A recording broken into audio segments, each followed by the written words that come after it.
Hello, everyone. Welcome to Entertainment, and I am here to review or give you my thoughts on the latest chapter of My Hero Academia, chapter 238, titled Liberation. And you know, I I'm actually starting to feel kind of bad for Redestro because you know him him and his group. The entire purpose was for them to seek meta liberation.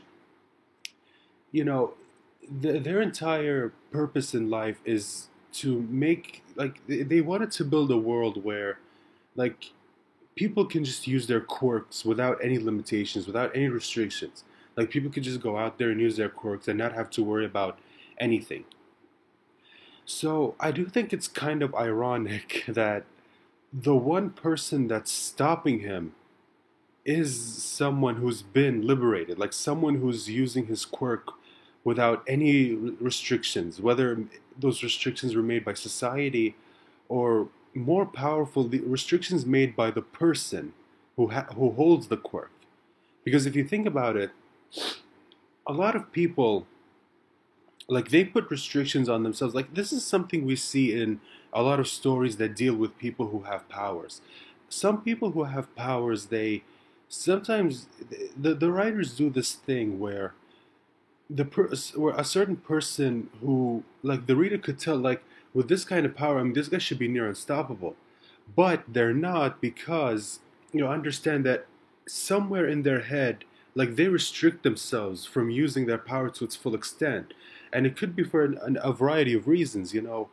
Um, it could be because um, they still haven't gotten there, like they still haven't learned how to use their power to that extent, or b it's because someone convinced them not to use it, or c it's because they themselves subconsciously have these restrictions in their head, like keeping them from using letting their quirk just go crazy.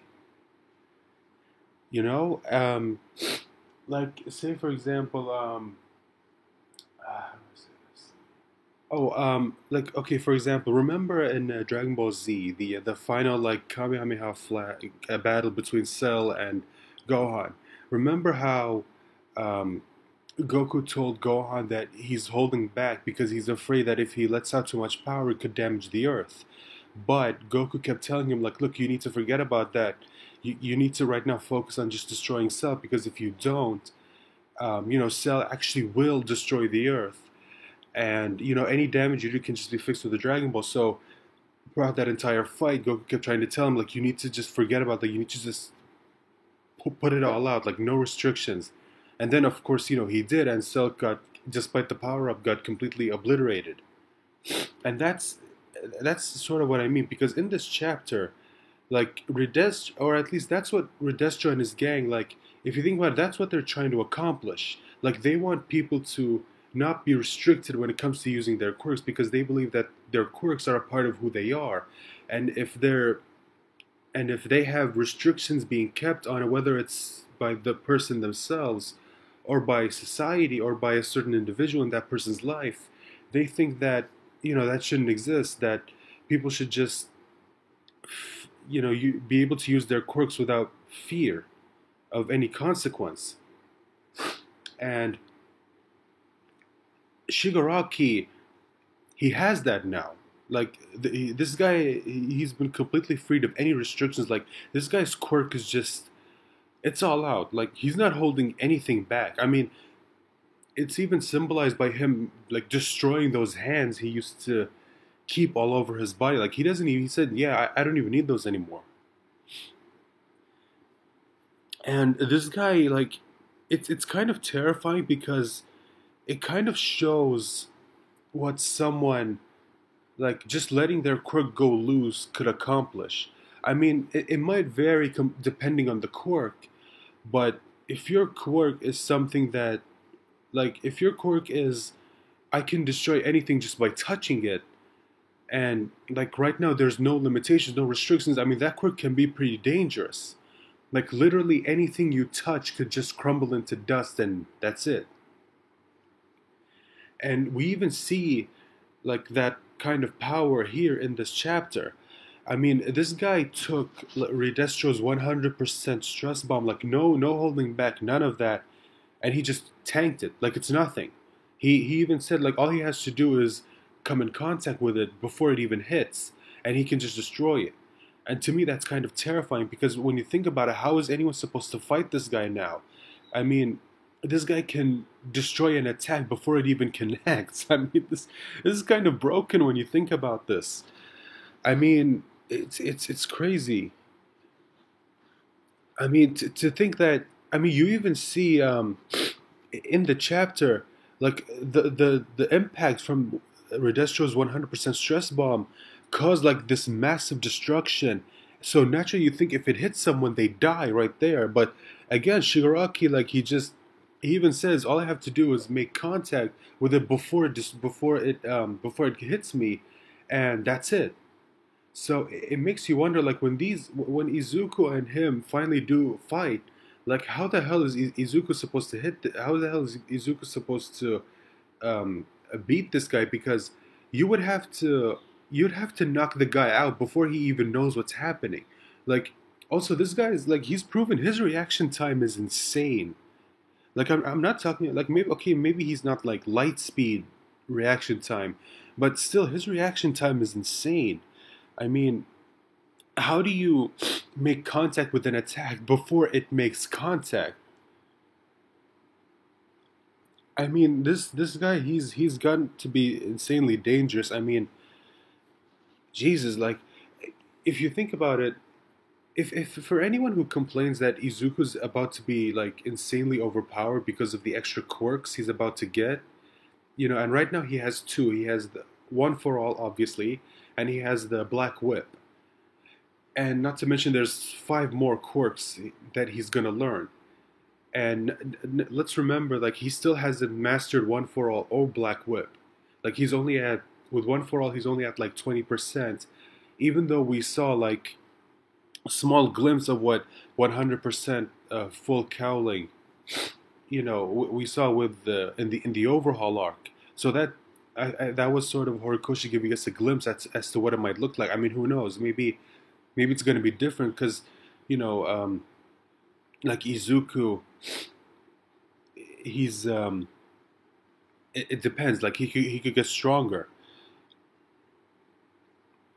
and like I mean, who knows? Maybe one of the other five quirks is gonna help Izuku with this because right now it seems like he can't use One for All and he can't use the Black Whip because if he uses it to try and like keep Shigaraki like to capture him, what's to stop Shigaraki from just touching it and turning it into dust? Excuse me.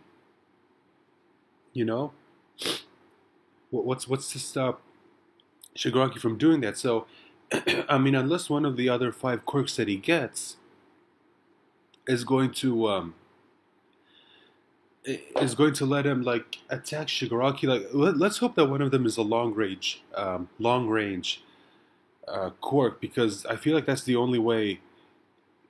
Like so far, he'll be able to attack it because if he gets anywhere close, like yeah, Izuku's gonna die.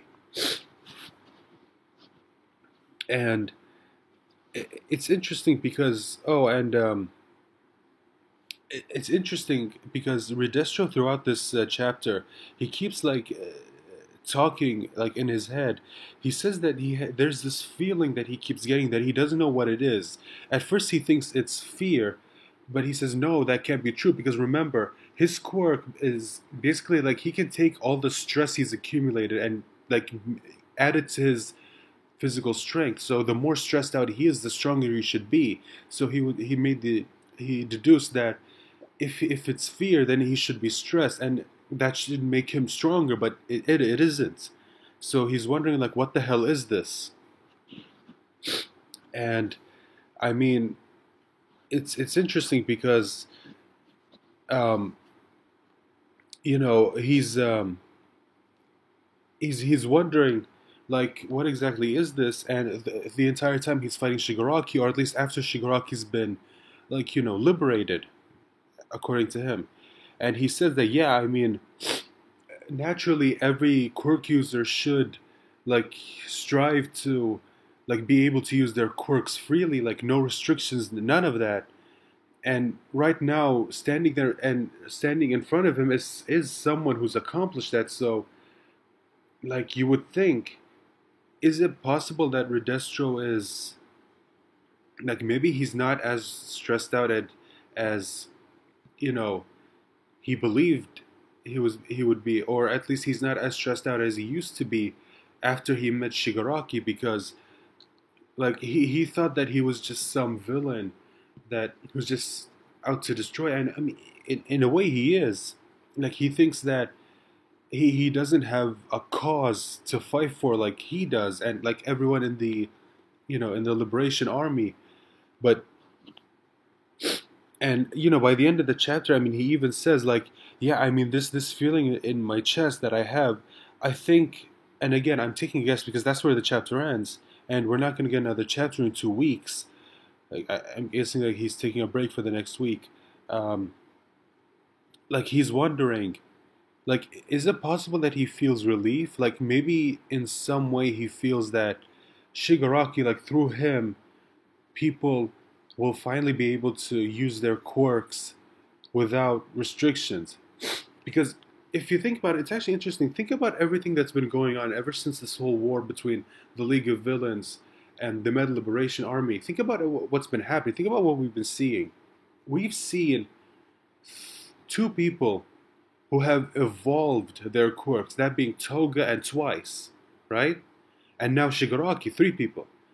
So if you think about it, maybe in some way this is a blessing in disguise. Like, think about it. The Metal Liberation Army's entire purpose is to build a society where people can freely use their quirks, and it just so happens that the League of Villains, maybe like they're their enemies, but at the end of the day, they're quirk users like them, and they've not only freely been using their quirks, but their quirks have evolved. You know, um, and it's interesting, and also if you look at the last 2 pages, like the reason why I say that Shigaraki is pretty much borderline broken at this point is because the guy is like he put his hand on the ground, and now you're seeing the entire ground like turning into nothing. And I mean, like again, like I said, like this is why I think this guy is insanely broken, because what's to stop him from doing this to UA or any of the other hero schools? Like all he has to do is go near them, put his hand on the ground, and the entire building with all the students inside could just crumble and fall on itself. Like seriously, this guy has like he's somehow even more dangerous than he already was. I mean, it's insane. Also, but before I go, something that I noticed, maybe people are going to overlook this, but in this chapter, we even see, what's his name? I think his name is Tempest, the dude with the cloak, the ice dude. Like Redestro even says, like we find out that he had a conversation with Redestro, and he says that you're central to the Liberation Army's success, and I'm curious as to what he actually meant by that. I'm curious to where Horikoshi's going to take this. And again, we'll have to wait. We'll have to wait to see what's going on. I mean, I don't know if this is something that's going to come up, or if this is just like, oh, this is just like the leader giving like one of his henchmen a pep talk to prep him up a bit. I mean, maybe it's nothing. Maybe it is something. But who knows? Anyway, that's it. That's all I have to say. Let me know in the comment section if I missed something in this chapter. But anyway, thank you guys so much for watching. I really hope you enjoyed this video. Please hit that like button, and please subscribe if you want for more. Please share this video with someone who enjoys My Hero Academia as much as I do, and point them to the comment section. Let's actually talk about this chapter. I really want to know what you guys think about this. Thank you guys so much for watching, and I hope to see you guys in the next video. Bye.